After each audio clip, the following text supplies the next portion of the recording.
మొన్న ఉస్మానియా యూనివర్సిటీలో నిరుద్యోగుల సమస్యలపై విద్యార్థులు చేస్తున్న ఉద్యమానికి మద్దతుగా విద్యార్థులకు చేస్తున్న కార్యక్రమాన్ని కవరేజ్ చేసేందుకు వెళ్ళిన జీ తెలుగు రిపోర్టర్పై సర్కిల్ ఇన్స్పెక్టర్ రాజేందర్ చేసిన దాడిని తీవ్రంగా ఖండిస్తున్నాం.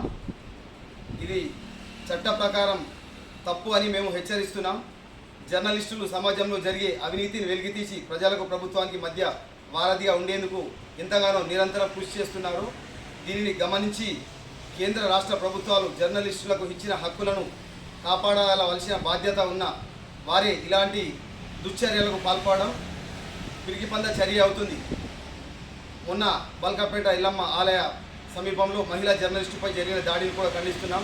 అలాగే గాంధీ ఆసుపత్రిలో జరిగిన విలేకరిపై కూడా దాడిని ఖండిస్తున్నాం. తెలంగాణ రాష్ట్రంలో ఇటీవల జర్నలిస్టులపై దాడులు అధికమవుతున్నాయి. ఇలాంటి దాడులు తక్షణమే ఉపసంహరించుకొని దాడులకు పాల్పడిన వారిని కఠినంగా శిక్షించకపోతే తగిన గుణపాఠం జర్నలిస్టులందరం కలిసి చెబుతామని చెప్పి కొరుట్ల మన ప్రెస్ క్లబ్ పక్షాన హెచ్చరించడమైనది. విలేకరుల ఐక్యత, విలేకరుల ఐక్యత.